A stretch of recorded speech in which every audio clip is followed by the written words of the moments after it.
Hi friends, Kerala PSC LDC LGS 2024 നമ്മൾ ഇതിനു മുമ്പായിട്ട് യൂണിവേഴ്സിറ്റി LGS വേണ്ടി നമ്മൾ ഏകദേശം 80ഓളം വീഡിയോകൾ ചെയ്തിരുന്നു. നിങ്ങൾ പലർക്കും അതിൽ നിന്ന് നല്ല മാർക്ക് സ്കോർ ചെയ്യാൻ സാധിച്ചിരുന്നു. ഇതുപോലെ തന്നെ നമ്മളിനി LDC LGS അതിൻ്റെ ഭാഗമായിട്ട് നമ്മൾ പ്രീവിയസ് ഇയർ ക്വസ്റ്റ്യൻസ് ചെയ്യുന്നൊരു പങ്ക്തി കൂടി ആരംഭിക്കുകയാണ്. ഒപ്പം കറണ്ട് അഫയേഴ്സ് ഉണ്ടായിരിക്കും. ഇപ്പം മുൻകാല ചോദ്യപേപ്പറാണ് നമ്മൾ ആദ്യം ഡിസ്കസ് ചെയ്യുന്നത്. യൂണിവേഴ്സിറ്റി LGS വേണ്ടി അതിൻ്റെ മെയിൻ പരീക്ഷയ്ക്ക് വേണ്ടി ഫെബ്രുവരി 7 നടന്നൊരു എക്സാമാണ്. ഈ 7 നടന്ന എക്സാമിൽ കഴിഞ്ഞ നമ്മളെ 80 വീഡിയോകളിൽ നിന്നായി ഏകദേശം 60ലധികം മാർക്കിൻ്റെ ചോദ്യങ്ങൾ വന്നിട്ടുണ്ട്. ആകെ 80ലധികം വീഡിയോസേ വന്നിട്ടുള്ളൂ. അതിൽ 60ന് മുകളിൽ മാർക്കുകൾ വന്നിട്ടുണ്ട്. നമ്മുടെ കോഴ്സ് ഉണ്ടായിരുന്നു. ആ കോഴ്സിലെ മൊഡ്യൂളിൽ നിന്ന് 15 മൊഡ്യൂളുകളിൽ നിന്നായി 93ലധികം മാർക്കുകൾ ഈ യൂണിവേഴ്സിറ്റി LGS ക്വസ്റ്റ്യൻ പേപ്പറിൽ വന്നിട്ടുണ്ട്.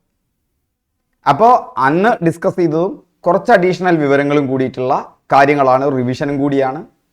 ഇത് LGSനും LDC 2024ൻ്റെയും ഫുൾ ടോപ്പിക്സ് കവർ ചെയ്യുന്ന രീതിയിൽ. അപ്പോൾ എല്ലാ ചോദ്യപേപ്പറുകളിലും നമുക്ക് LDC മെയിൻസിന് അത്രമാത്രം ചോദ്യപേപ്പറുകൾ ലഭിക്കാനില്ല. അപ്പോൾ നമ്മൾ ഈ കഴിഞ്ഞ ചോദ്യപേപ്പറുകളിൽ നിന്ന് LDC മെയിൻ്റെ സിലബസ് അനുസരിച്ചിട്ടുള്ള ചോദ്യങ്ങൾ മാത്രം എടുത്തുകൊണ്ട് ഉള്ളൊരു പങ്ക്തി കൂടിയായിരിക്കും ഇത്. ഓക്കെ, അപ്പോൾ ഹാപ്പി ലേണിംഗ്. ടെൻഷൻ അടിക്കാതെ കൃത്യമായിട്ട് കവർ ചെയ്യുക.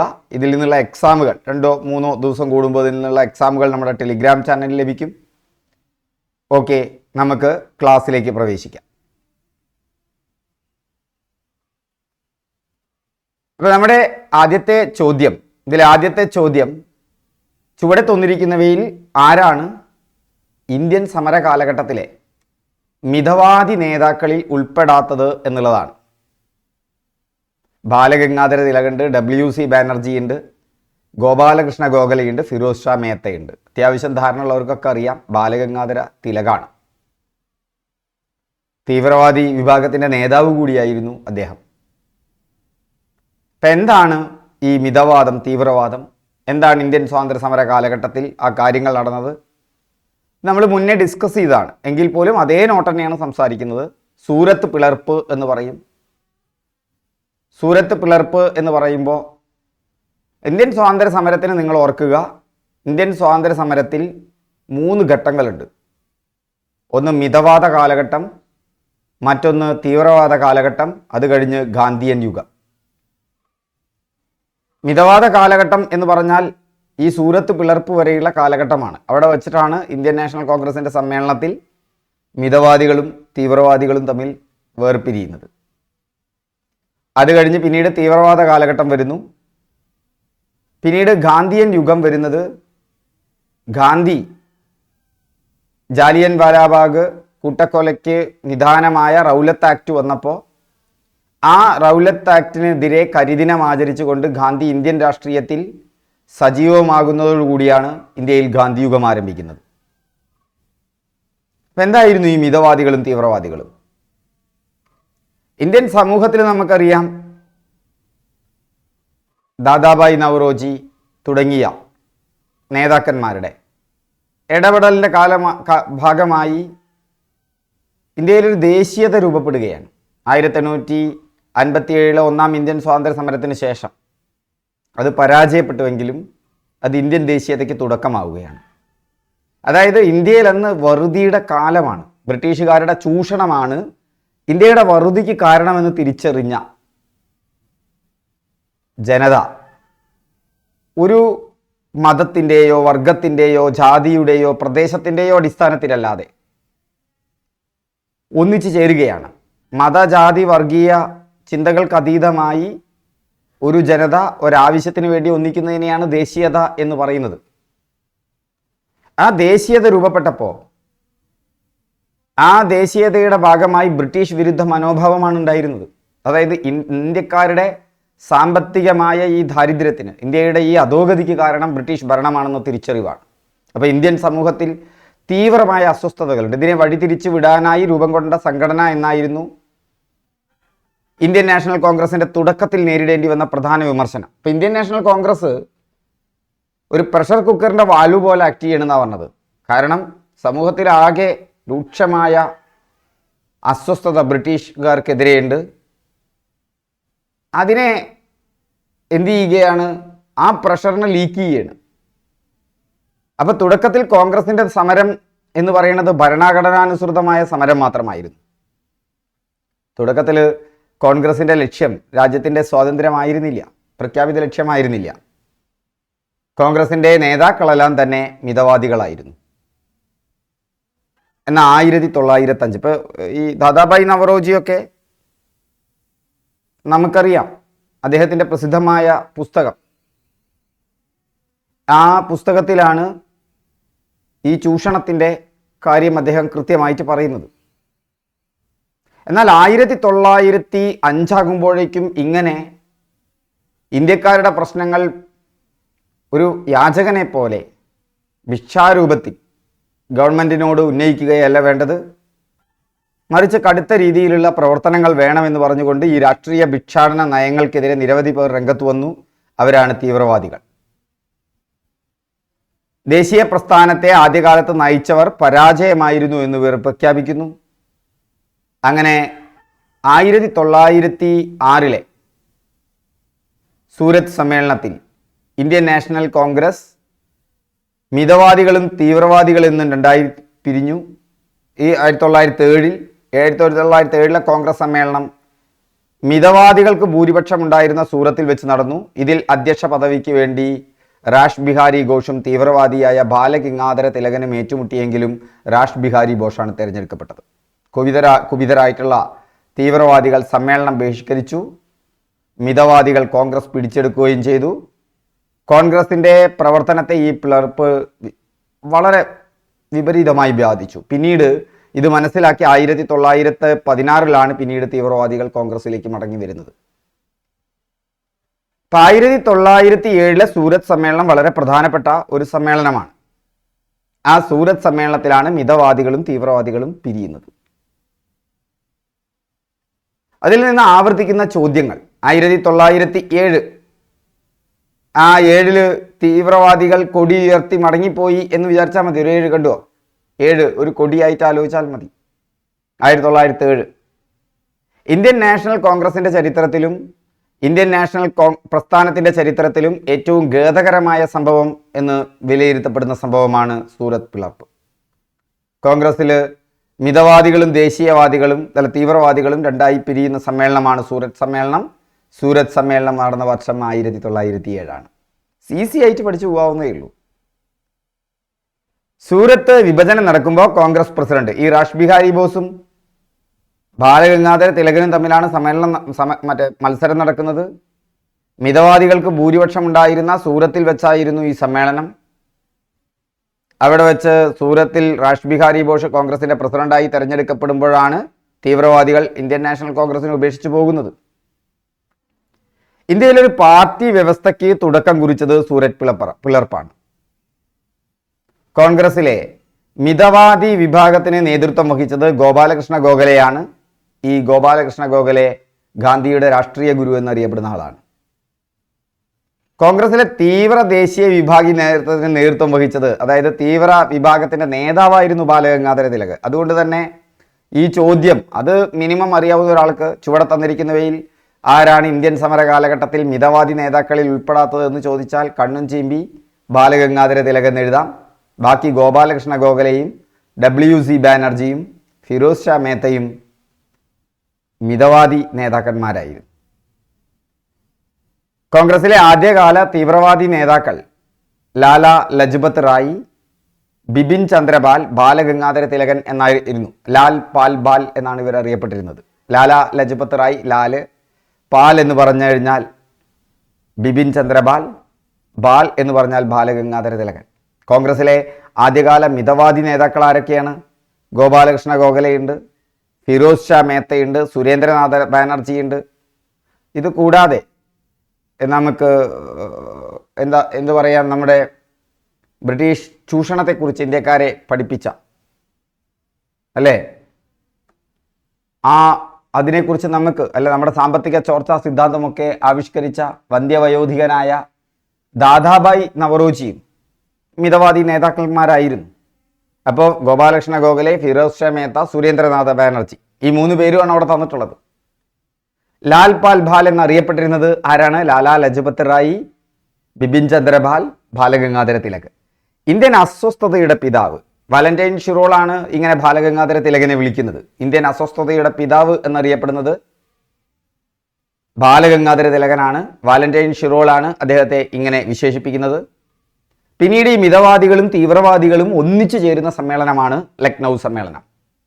ഇന്ത്യൻ നാഷണൽ കോൺഗ്രസിന്റെ ലക്നൗ സമ്മേളനം 1916 നടക്കുന്നത്. തീവ്രവാദികളെ കോൺഗ്രസിലേക്ക് തിരിച്ചെടുക്കുന്നു. മിതവാദിയായ അംബിക ചരുൺ മഞ്ജുദാറിന്റെ അധ്യക്ഷതയിൽ ചേർന്ന ഇന്ത്യൻ നാഷണൽ കോൺഗ്രസിന്റെ ലക്നൗ സമ്മേളനം ഒടുവിൽ തിലകന്റെ നേതൃത്വത്തിലുള്ള തീവ്രവാദികളെ കോൺഗ്രസിലേക്ക് തിരിച്ചെടുക്കുന്നു. മിതവാദികളുടെയും തീവ്രവാദികളുടെയും കൂടിച്ചേരലിന് വിവിധ ഘടകങ്ങൾ സഹായകമായതാണ്. പഴയ വിവാദങ്ങൾക്ക് ഇപ്പോൾ അർത്ഥമില്ലാതായി. പിളർപ്പ്, രാഷ്ട്രീയ നിഷ്ക്രിയത്വമാണ് ഉണ്ടായത്. ഇത് തിരിച്ചറിയുന്ന മിതവാദികളും തീവ്രവാദികളുമാണ് കൂടിച്ചേരുന്നത്. ആനി ബസന്റും തിലകും ഒക്കെ പുനഃസമാഗമത്തിനായി തീവ്ര ശ്രമം നടത്തി. ഭരണപരിഷ്കാരത്തെയാണ് താൻ പിന്തുണയ്ക്കുന്നതെന്നും സർക്കാരിനെ അട്ടിമറിക്കാനല്ലെന്നും അദ്ദേഹം പ്രഖ്യാപിച്ചു. അക്രമ പ്രവർത്തനങ്ങളെയും അദ്ദേഹം അപലപിക്കുന്നു. തീവ്രവാദികളോടുള്ള മിതവാദ എതിർപ്പിന് നേതൃത്വം നൽകിയ 2 മിതവാദികളായ ഗോപാലകൃഷ്ണ ഗോഖലെയും ഫിറോസ് ഷാ മേത്തയുടെയും മരണവും പുനരൈക്യത്തിന് സഹായകമായി ചരിത്രം വിലയിരുത്തുന്നുണ്ട്. ഇത് മാത്രമല്ല, ഈ യോജിപ്പ് മാത്രമല്ല നടക്കുന്നത്. കോൺഗ്രസും മുസ്ലിം ലീഗും തമ്മിൽ ലക്നൗ കരാർ നടക്കുന്നതും ആ കാലഘട്ടത്തിൽ തന്നെയാണ്. 1916 ലക്നൗ സമ്മേളനത്തിലാണ്. മുസ്ലിം ലീഗും കോൺഗ്രസും ഒന്നിച്ച് സർക്കാരിന് മുമ്പാകെ പൊതുവായ ആവശ്യങ്ങൾ അവതരിപ്പിച്ചപ്പോഴാണ്.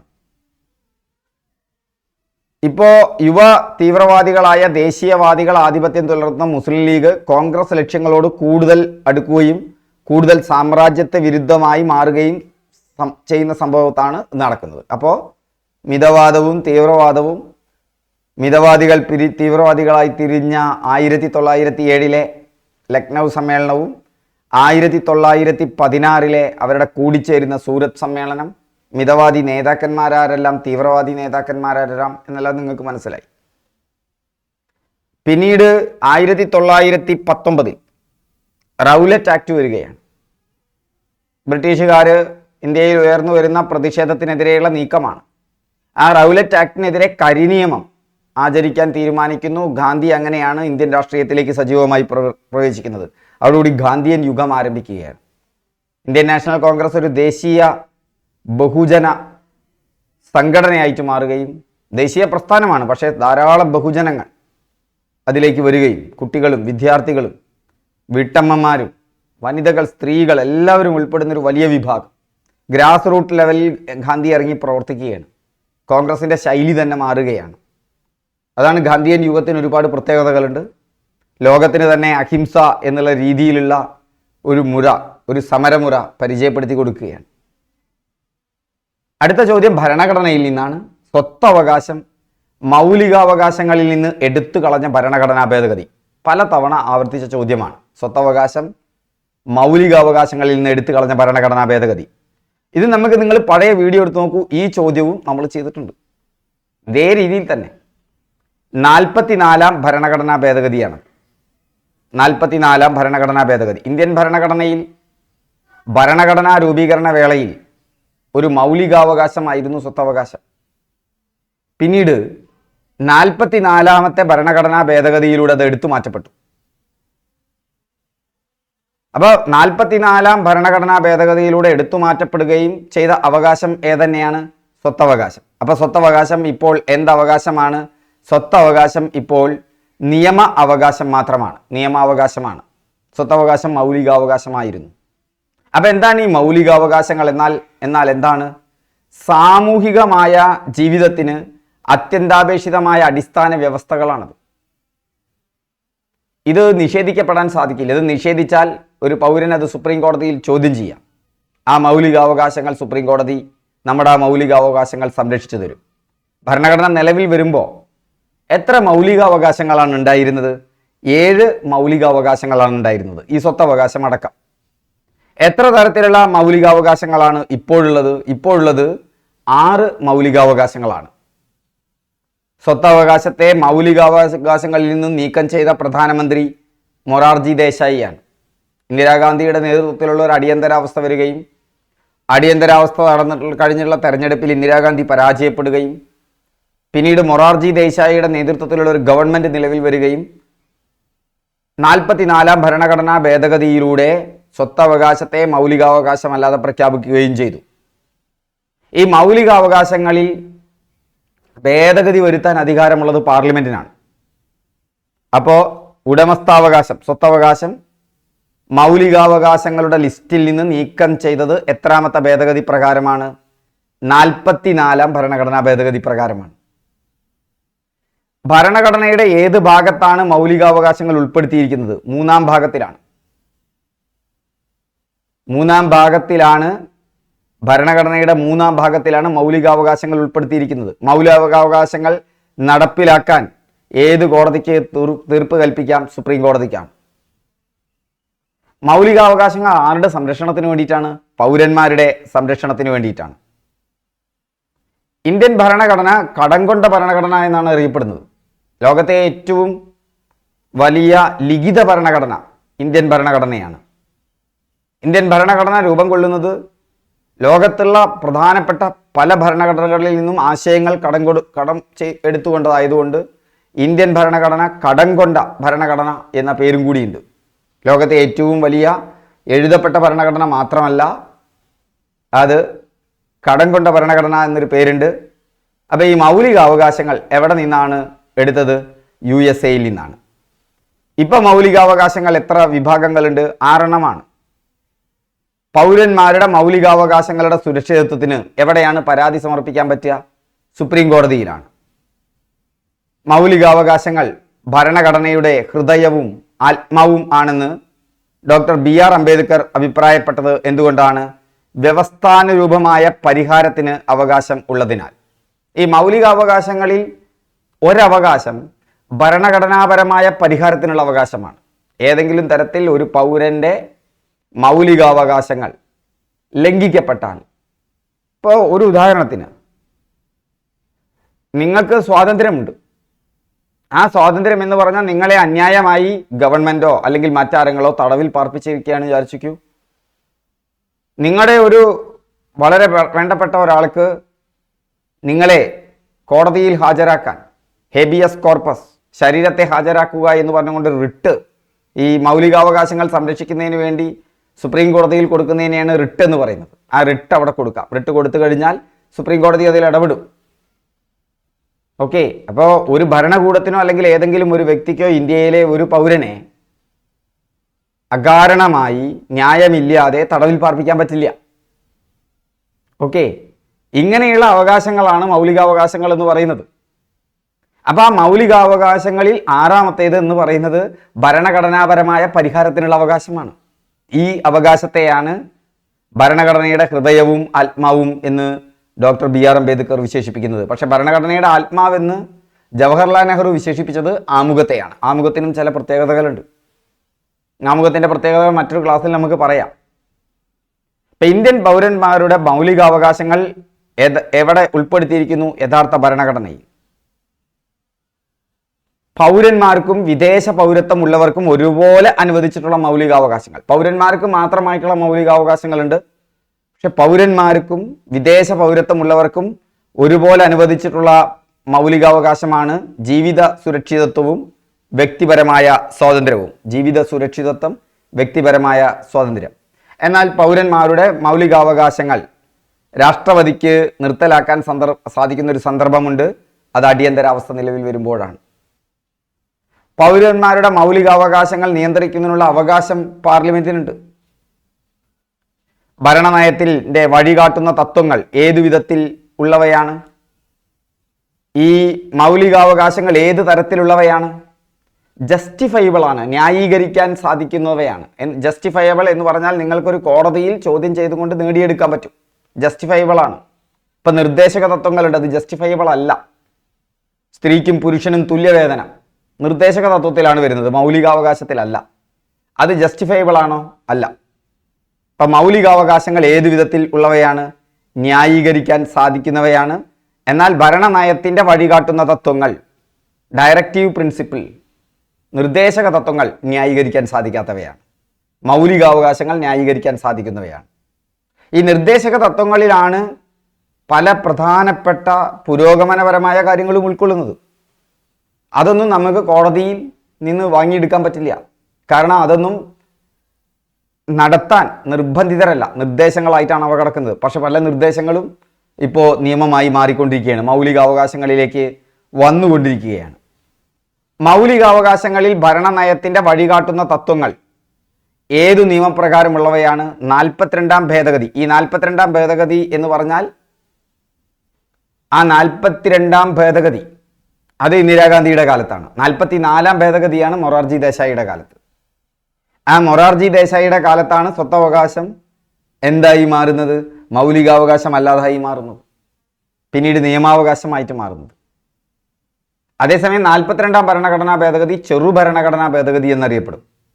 അത് ഇന്ദിരാഗാന്ധിയുടെ കാലത്ത് അടിയന്തരാവസ്ഥ കാലഘട്ടത്തിലാണ് അത് ആ ഭേദഗതി പാസ്സാവുന്നത്.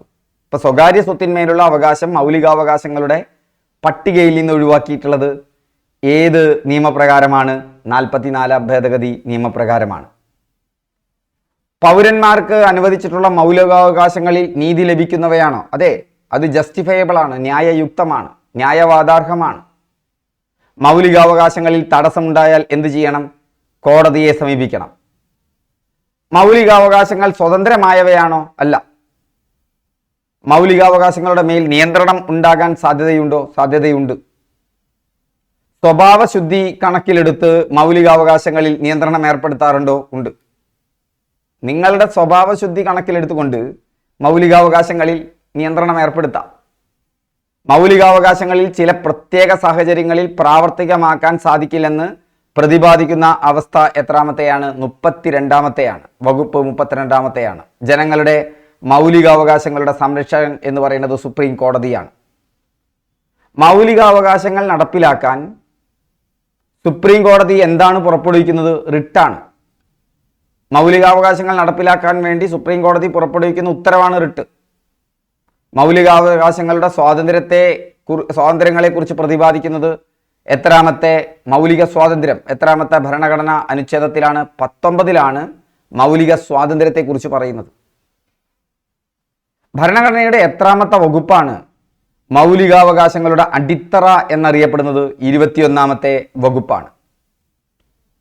വിദ്യാഭ്യാസം മൗലികാവകാശമാക്കുന്നത് സംബന്ധിച്ച വ്യവസ്ഥ ഏത് ഭരണഘടനാ അനുച്ഛേദത്തിലാണ് ഉൾപ്പെടുത്തിയിട്ടുള്ളത്? 21ലാണ്. 21A ആയിട്ടാണ്.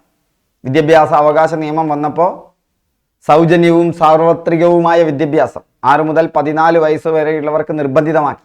പണ്ടത് നിർദ്ദേശക തത്വത്തിലായിരുന്നു, നടപ്പിലാക്കാൻ നിർബന്ധമില്ല, ഒരു നിർദ്ദേശമാണ്. ഇപ്പം അതല്ല. 6 മുതൽ 14 വയസ്സ് വരെയുള്ള കുട്ടികൾക്ക് സൗജന്യവും സാർവത്രികവുമായ വിദ്യാഭ്യാസം കൊടുക്കുന്നതിനുള്ള കടമ ഇന്ത്യൻ ഭരണകൂടത്തിൽ നിക്ഷിപ്തമാണ്. മാത്രമല്ല, അതൊരു രക്ഷിതാവിൻ്റെ കടമ കൂടിയാണ് അവനെ ആ പ്രായത്തിൽ, സ്കൂൾ പ്രായത്തിലെത്തിയ ഒരു കുട്ടീനെ സ്കൂളിൽ ചേർക്കുക, സ്കൂളിലേക്ക് കൊണ്ടുപോവുക എന്നുള്ളത്. ഇത് പണ്ട് നിർദ്ദേശക തത്വങ്ങളിലായിരുന്നു, ഡയറക്റ്റീവ് പ്രിൻസിപ്പിളിലായിരുന്നു. ഈ ഡയറക്റ്റീവ് പ്രിൻസിപ്പിൾ എന്ന് പറയുന്നത് ഇൻസ്ട്രുമെൻ്റ് ഓഫ് ഇൻസ്ട്രക്ഷൻ, അതായത് ഭരണകൂടത്തിന് നേർവഴി കാട്ടുന്നതിനുള്ള ചില നിർദ്ദേശങ്ങളായിരുന്നു. 1935 ഗവൺമെൻറ് ഓഫ് ഇന്ത്യ ആക്ടിൽ ഇതുണ്ട്. 1935 ഗവൺമെൻറ് ഓഫ് ഇന്ത്യ ആക്ടിലെ ഇൻസ്ട്രുമെൻ്റ് ഓഫ് ഇൻസ്ട്രക്ഷൻ ആണ് പിന്നീട് നമ്മുടെ ഭരണഘടന രൂപപ്പെട്ടപ്പോൾ നിർദ്ദേശക തത്വങ്ങൾ എന്നുള്ള രീതിയിൽ ഭാഗം 4ൽ വന്നത്.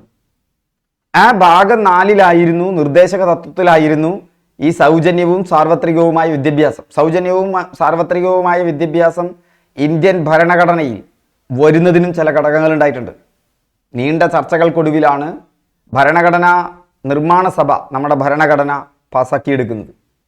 ആ നീണ്ട ചർച്ചകൾക്ക് മുമ്പ് തന്നെ ഇന്ത്യക്ക് സ്വാതന്ത്ര്യം കിട്ടിയാൽ ഒരു ഇന്ത്യൻ പൗരൻ എങ്ങനെ വളരണം, അവൻ എന്തെല്ലാം ഗവൺമെൻറ് കൊടുക്കണം എന്നുള്ളതിനെക്കുറിച്ചൊക്കെ കാഴ്ചപ്പാടുകളുണ്ടായിരുന്നു. ഗാന്ധിക്കും അതിലൊരുപാട് കാഴ്ചപ്പാടുകളുണ്ടായിരുന്നു. ഗാന്ധി വിഭാവനം ചെയ്ത ഒരു വിദ്യാഭ്യാസ പദ്ധതിയായിരുന്നു നയി താലീം. നയി താലീം എന്ന് പറഞ്ഞാൽ ഗാന്ധിജിയുടെ വിദ്യാഭ്യാസ പദ്ധതിയാണ്.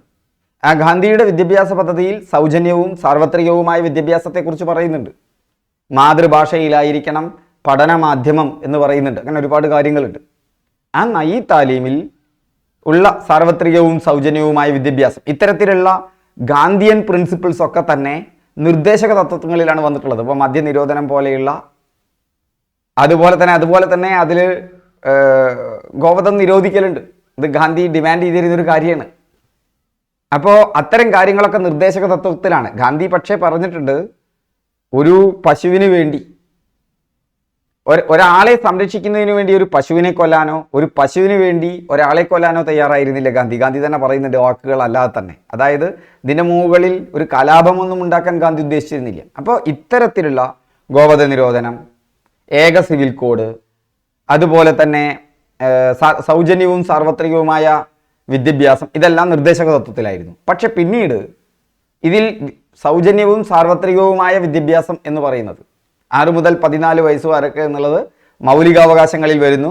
മൗലികാവകാശങ്ങൾ തന്നെ പ്രതിപാദിക്കുന്ന അനുച്ഛേദം 21 വകുപ്പായിട്ട് ഉൾപ്പെടുന്നു.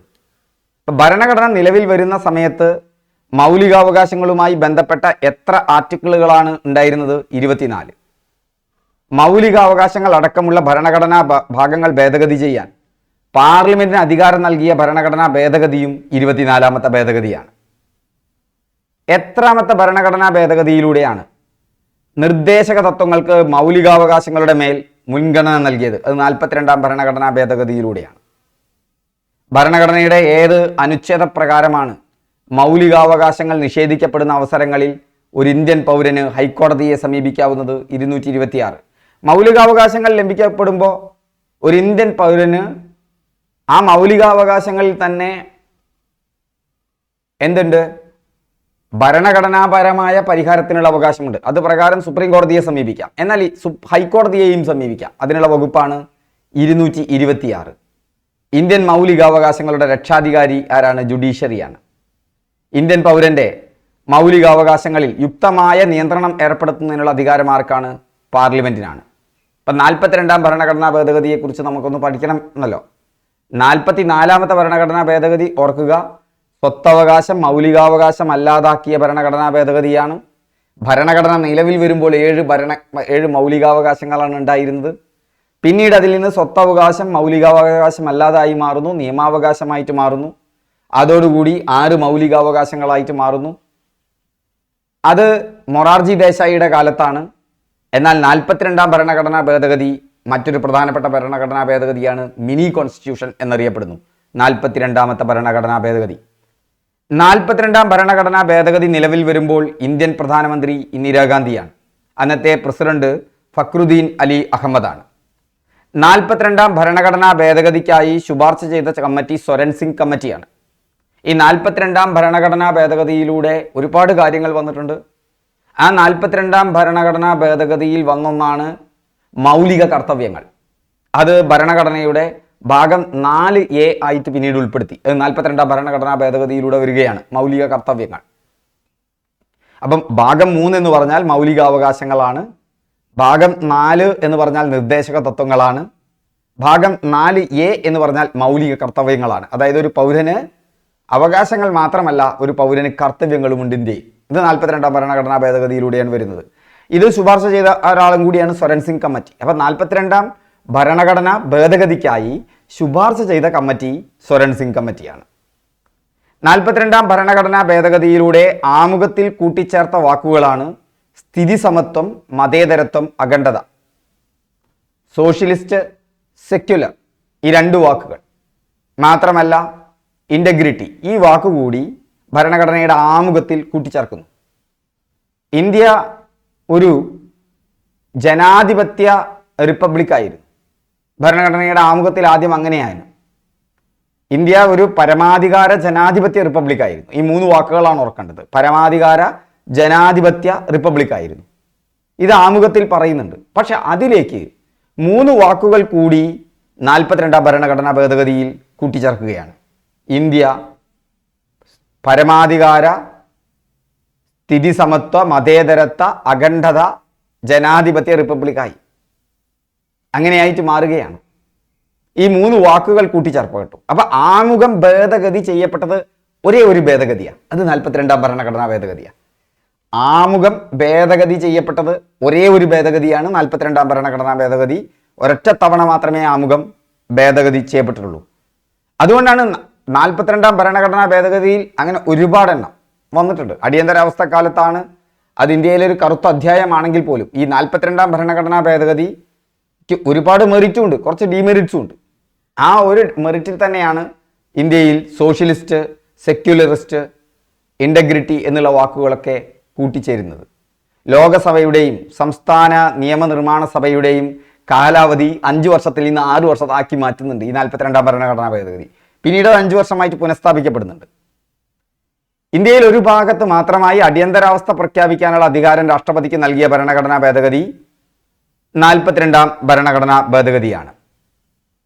ഇന്ത്യയെ സംബന്ധിച്ചിടത്തോളം അതൊരു ഫെഡറൽ സംവിധാനമാണ്. ഇന്ത്യ എന്ന് പറഞ്ഞാൽ സംസ്ഥാനങ്ങളുടെ ഒരു യൂണിയനാണ്. യൂണിയൻ ഓഫ് സ്റ്റേറ്റ്സ് ആണ് ശരിക്കും ഇന്ത്യ. ഇന്ത്യൻ യൂണിയൻ ആണ് ശരിക്കും. ഒട്ടനവധി സംസ്ഥാനങ്ങൾ ചേർന്ന ഒരു രാജ്യമാണ് ഇന്ത്യ. കാരണം അതിൻ്റെ നാനാത്വം, ആ നാനാത്വത്തിൽ ഏകത്വം എന്നുള്ളതാണ് ഇന്ത്യ മുന്നോട്ട് വയ്ക്കുന്ന ഒരു കാഴ്ചപ്പാട്. അപ്പോൾ ഇന്ത്യയിൽ ഗവൺമെൻറ്റുകൾ എന്ന് പറയുന്നത് പലതരത്തിലുണ്ട്. ഒരു ഇന്ത്യ ഗവൺമെൻറ് ഉണ്ട്, ഒരു ദേശീയ ഗവൺമെൻറ്, യൂണിയൻ ഗവൺമെൻറ് ഉണ്ട്. അതാണ് നരേന്ദ്രമോദി, ഇന്നത്തെ ഇന്ത്യൻ പ്രധാനമന്ത്രി നരേന്ദ്രമോദി നേതൃത്വം നൽകുന്ന ഒരു യൂണിയൻ ഗവൺമെൻറ്. കാലാകാലങ്ങളിൽ അത് മാറി വരും എന്നാൽ തിരഞ്ഞെടുക്കപ്പെടുന്നു. അപ്പോൾ അടുത്ത പ്രാവശ്യം തിരഞ്ഞെടുക്കപ്പെടുന്നത് മോദി തന്നെയാണെങ്കിൽ, അല്ലെങ്കിൽ തിരഞ്ഞെടുക്കപ്പെടുന്നത് മറ്റാരെങ്കിലും ആണെങ്കിൽ അവരുടെ ഗവൺമെൻറ്. അപ്പോൾ ഒരു ദേശീയ ഗവൺമെൻറ് ഉണ്ട്. സംസ്ഥാനങ്ങളിൽ ഒരു ഗവൺമെൻറ് ഉണ്ട്. അത് ഇപ്പം നമ്മുടെ കേരളത്തിലാണെങ്കിൽ അത് പിണറായി വിജയൻ്റെ നേതൃത്വത്തിലുള്ള സംസ്ഥാന ഗവൺമെൻറ്റാണ്. ഇത് കൂടാതെ നിങ്ങൾ പലപ്പോഴും ഒരു ഗവൺമെൻറ് സ്ഥാപനത്തിൻ്റെ മുന്നിൽ കൂടിയാവും പോകുന്നത്. നമ്മുടെ പഞ്ചായത്തുകൾ എന്ന് പറഞ്ഞാലും ഗവൺമെൻറ്റാണ്. അത് ലോക്കൽ സെൽഫ് ഗവൺമെൻറ്റാണ്, അതും ഗവൺമെൻറ് തന്നെയാണ്. അങ്ങനെ വിവിധ ഗവൺമെൻറ് രൂപങ്ങളുണ്ട്. ഇവർക്കൊക്കെ ചുമതലകൾ വെവ്വേറെയാണ്. അതല്ലെങ്കിൽ എന്തുണ്ടായിരിക്കും, ക്ലാഷുകൾ വരും. അതുകൊണ്ട് തന്നെ ഇന്ത്യൻ ഭരണഘടനയിൽ യൂണിയൻ ലിസ്റ്റ് എന്നും സ്റ്റേറ്റ് ലിസ്റ്റ് എന്നും കൺകറന്റ് ലിസ്റ്റ് എന്നും പറയുന്ന 3 എണ്ണം ഉണ്ട്. യൂണിയൻ ലിസ്റ്റ് എന്ന് പറഞ്ഞാൽ കേന്ദ്ര ഗവൺമെൻറ് അല്ലെങ്കിൽ കേന്ദ്ര മന്ത്രിസഭയ്ക്ക്, ആ പാർലമെൻറ്റ്, നിയമസഭയ്ക്ക്, പാർലമെൻറ്റിന് അധികാരങ്ങളും, അതായത് നിയമം നിർമ്മിക്കാനും മാറ്റാനും ഒക്കെ അധികാരമുള്ളതാണ് യൂണിയൻ ലിസ്റ്റ്. സ്റ്റേറ്റ് ലിസ്റ്റ് എന്ന് പറഞ്ഞാൽ സംസ്ഥാനങ്ങൾക്ക് നിയമം നിർമ്മിക്കാനും മാറ്റുന്നതിനും ഒക്കെ അധികാരമുള്ളതാണ് എന്തെന്ന് പറയുന്നത് സ്റ്റേറ്റ് ലിസ്റ്റ് എന്ന് പറയുന്നത്. കൺകറന്റ് ലിസ്റ്റ് എന്ന് പറഞ്ഞാൽ 2 ഗവൺമെൻറ്റിനും എന്ത് ചെയ്യാൻ പറ്റും, അവിടെ നിയമനിർമ്മാണം നടത്താം. എന്നാൽ 42ാം ഭരണഘടനാ ഭേദഗതി പ്രകാരം സംസ്ഥാന ലിസ്റ്റിൽ നിന്ന് കൺകറന്റ് ലിസ്റ്റിലേക്ക് മാറ്റപ്പെട്ട വിഷയങ്ങളുണ്ട് 5. അങ്ങനെ 42ാം ഭരണഘടനാ ഭേദഗതിയിൽ നിന്നും കൺകറന്റ് ലിസ്റ്റിലേക്ക് മാറ്റപ്പെട്ട വിഷയങ്ങളാണ് വിദ്യാഭ്യാസം. അതുവരെ സ്റ്റേറ്റ് ലിസ്റ്റിലായിരുന്നു വിദ്യാഭ്യാസം, വനം, അളവ് തൂക്ക സമ്പ്രദായം, വന്യജീവികളുടെയും പക്ഷികളുടെയും സംരക്ഷണം, സുപ്രീം കോടതിയും ഹൈക്കോടതിയും ഒഴികെയുള്ള മറ്റു കോടതികളിലെ ഭരണ സമ്പ്രദായം. ഇതെല്ലാം തന്നെ സ്റ്റേറ്റ് ലിസ്റ്റിൽ നിന്നും കൺകറന്റ് ലിസ്റ്റിലേക്ക്, 3 ലിസ്റ്റുകൾ, union list, state list, concurrent list. ഇത് കൺകറന്റ് ലിസ്റ്റിലേക്ക് വന്നു സ്റ്റേറ്റ് ലിസ്റ്റിൽ നിന്ന്. 1978 44ാം ഭരണഘടനാ ഭേദഗതി പ്രകാരം യുദ്ധം, കടന്നുകയറ്റം ഇവ കാരണം പ്രഖ്യാപിക്കുന്ന അടിയന്തരാവസ്ഥയ്ക്ക് മാത്രമേ അനുച്ഛേദം 19 റദ്ദ് ചെയ്യാൻ സാധിക്കൂ. സായുധ കലാപം കാരണം പ്രഖ്യാപിക്കപ്പെടുന്ന അടിയന്തരാവസ്ഥ കാരണം അനുച്ഛേദം 19 റദ്ദ് ചെയ്യപ്പെടുന്നില്ല. അത് മറ്റു സന്ദർഭത്തിൽ നമുക്ക് വിശദമായി പഠിക്കാം, ഒന്ന് ഓർത്തു വയ്ക്കുക. മൗലിക കടമകൾ ഭാഗം 4A ഇന്ത്യൻ ഭരണഘടനയുടെ ഭാഗമായി കൂട്ടിച്ചേർത്ത ഭേദഗതി ഏതാണ്? 44. അപ്പോൾ 44ാം ഭരണഘടനാ ഭേദഗതി, 42, 44 അത് 42ആണ് മൗലിക കടമകൾ കൂട്ടിച്ചേർത്തത്, ഭാഗം 4A കൂട്ടിച്ചേർത്തത്. അപ്പോൾ 42ാം ഭരണഘടനാ ഭേദഗതി മിനി കോൺസ്റ്റിറ്റ്യൂഷനാണ്. ആമുഖത്തിന് എന്ത് ചെയ്തു? ആമുഖം ഭേദഗതി ചെയ്തു. ഒരൊറ്റ തവണയെ ഭേദഗതി ചെയ്തിട്ടുള്ളൂ. ആമുഖത്തിൽ സോഷ്യലിസ്റ്റ്, അതുപോലെ തന്നെ സെക്യുലറിസ്റ്റ്, ഇൻ്റഗ്രിറ്റി ഈ വാക്കുകളൊക്കെ കൂട്ടിച്ചേർക്കുകയാണ്. അത് 42ാം ഭരണഘടനാ ഭേദഗതിയിലൂടെയാണ്. 42ാം ഭരണഘടനാ ഭേദഗതിയിലൂടെയാണ് മൗലിക കർത്തവ്യങ്ങൾ കൂട്ടിച്ചേർക്കപ്പെടുന്നത്. പിന്നീട് അത് ഭരണഘടനയുടെ ഭാഗം 4A വന്നു. 3 മൗലികാവകാശങ്ങളും 4 നിർദ്ദേശക തത്വങ്ങളുമാണ്. ഭരണഘടനാ ഭേദഗതിയെക്കുറിച്ച് പ്രതിപാദിക്കുന്ന വകുപ്പ് 368 ആണ്. ഭരണഘടനാ ഭേദഗതിയെക്കുറിച്ച് പ്രതിപാദിപ്പിക്കുന്ന വകുപ്പ് ഏതാണ്? 368 ആണ്. ആദ്യത്തെ ഭരണഘടനാ ഭേദഗതി നിലവിൽ വരുന്നത് 1951 ഭരണഘടനയുടെ ആമുഖത്തിൽ മാറ്റം വരുത്തിയ മിനി കോൺസ്റ്റിറ്റ്യൂഷൻ എന്നറിയപ്പെടുന്നത് 42ാം ഭേദഗതിയാണ്. 1976 42ാം ഭേദഗതി. പ്രധാനമന്ത്രി ഇന്ദിരാഗാന്ധിയുടെ കാലമാണ്. 44ാം ഭേദഗതി സ്വത്തവകാശം മൗലികാവകാശം അല്ലാതാക്കി മാറ്റിയ ഭേദഗതിയാണ് 1978 അടിയന്തരാവസ്ഥ കഴിഞ്ഞ് ഇന്ദിരാഗാന്ധി പരാജയപ്പെടുകയും പിന്നീട് മൊറാർജി ദേശായിയുടെ നേതൃത്വത്തിലുള്ള ഗവൺമെന്റ് രൂപവൽക്കരിക്കുകയും ചെയ്തു. കോൺഗ്രസ് ഭരണത്തിൽ നിന്ന് മാറ്റി നിർത്തപ്പെടുകയാണ്. അന്ന് ഇൻഡിക്കേറ്റ് കോൺഗ്രസ് എന്നുള്ള ഇന്ദിരാഗാന്ധിയുടെ നേതൃത്വത്തിലുള്ള കോൺഗ്രസ് ആയിരുന്നു മുഖ്യ പാർട്ടിയായി വരേണ്ടത്. അത് പരാജയപ്പെട്ട് ഇപ്പോഴത്തെ BJPയുടെയൊക്കെ തുടക്കത്തിലെ രൂപമായ ജനസംഘം, ആ ജനസംഘത്തിൻ്റെ നേതൃത്വത്തിൽ മൊറാർജി ദേശായിയുടെ എന്ത് ചെയ്യുന്നു, അന്ന് ഓർക്കണട്ട ആ ഗവൺമെൻറ്റിൽ എന്ന് പറയുമ്പോൾ തുടക്കമാണ്. ഇന്നത്തെ BJPയുമായിട്ട് അത്ര ബന്ധങ്ങളില്ല അതിന്, പക്ഷെ അതിൻ്റെ ഒരു തുടക്കം അങ്ങനെയാണ്. ആ മൊറാർജി ദേശായി, അവിടെ ജയപ്രകാശ് നാരായണനൊക്കെ തന്നെ ഈ അടിയന്തരാവസ്ഥ കാലത്ത് ഇന്ദിരാഗാന്ധിക്കെതിരാണ്. അവരൊക്കെ ഉള്ളൊരു കൂട്ടായ്മയാണത്. മൊറാർജി ദേശായി വരുന്നു. മൊറാർജി ദേശായിയുടെ നേതൃത്വത്തിലുള്ള ഗവൺമെൻറ്റാണ് 44ാം ഭരണഘടനാ ഭേദഗതിയിലൂടെ സ്വത്തവകാശം മൗലികാവകാശം അല്ലാതാക്കി മാറ്റുന്നത്. ഇന്ത്യൻ ഭരണഘടനയിൽ മൗലിക കടമകൾ ഉൾപ്പെടുത്തിയ ഭരണഘടനാ ഭേദഗതി 42. ഇന്ത്യൻ ഭരണഘടനയിൽ 1976 ഒരു ഭരണഘടനാ ഭേദഗതി നിയമം വഴിയാണ് മൗലിക ചുമതലകൾ ഉൾപ്പെടുത്തിയതുള്ളത്. താഴെ പറയുന്നവയിൽ ഏത് ഭേദഗതി നിയമം അനുസരിച്ചാണ് 10 ചുമതലകൾ ഇന്ത്യൻ ഭരണഘടനയിൽ ഉൾപ്പെടുത്തിയിട്ടുള്ളത്? 42ാം ഭേദഗതിയിലാണ്. Okay, thank you all. ഇത്രയും വിഷയങ്ങൾ നിങ്ങൾക്ക് മനസ്സിലായല്ലോ. വീണ്ടും നമുക്ക് അടുത്ത ക്ലാസ്സിൽ കാണാം. ഇപ്പം നമുക്ക് കേരള PSC 10th ലെവൽ എക്സാമുകൾക്ക് വേണ്ടി നമ്മുടെ PSC ക്ലാസ്സുകൾ നടന്നുകൊണ്ടിരിക്കുന്നുണ്ട്. നമ്മുടെ വിൻഡോസ് ആപ്പിലൂടെയാണ് ക്ലാസ്സുകൾ നടന്നുകൊണ്ടിരിക്കുന്നത്. ലൈവ് ക്ലാസ്സുകളുണ്ട്, റെക്കോർഡഡ് ക്ലാസ്സുകളുണ്ട്. അതുപോലെ തന്നെ നിങ്ങൾക്ക് മോഡൽ എക്സാമുകളുണ്ട്, യൂണിറ്റ് എക്സാമുകളുണ്ട്, ഡൗട്ട് ക്ലിയറിംഗ് സെഷൻസ് ഉണ്ട്. എല്ലാം കൂടി ചേർന്ന ഫുൾ ഇൻ്ററാക്റ്റീവ് ആയിട്ടുള്ള ഒരു ടീമുണ്ട്. അതിൻ്റെ ഒപ്പം നിങ്ങൾക്ക് ഈ ഒരു സർക്കാർ ജോലി ലഭിക്കണമെന്ന പ്രതീക്ഷയോടുകൂടി എവിടെ നമ്മൾ വരുമ്പോൾ നിങ്ങൾക്കൊരിക്കലും അമിത വാഗ്ദാനങ്ങൾ തരില്ല. ഈ 2024 LDC തന്നെ ക്രാക്ക് ചെയ്യാമെന്ന് പറയുന്നില്ല. നമുക്ക് ശ്രമിച്ചു നോക്കാം. പക്ഷെ 1.5 വർഷത്തിനുള്ളിൽ നമ്മുടെ 25 മൊഡ്യൂളുകൾ തീർക്കുകയാണെങ്കിൽ നിങ്ങൾക്ക് നമ്മുടെ PSC ക്രാക്ക് ചെയ്യാൻ സാധിക്കും. അത് ഗ്യാരണ്ടിയാണ്. അതിനുശേഷം എഴുതുന്ന ഇനിയും ഒഴിവുകൾ വരുന്നുണ്ട്. ഒരു എക്സാം ഒഴിവാക്കണ്ട, ഇനിയും ഒഴിവുകൾ വരുന്നുണ്ട്.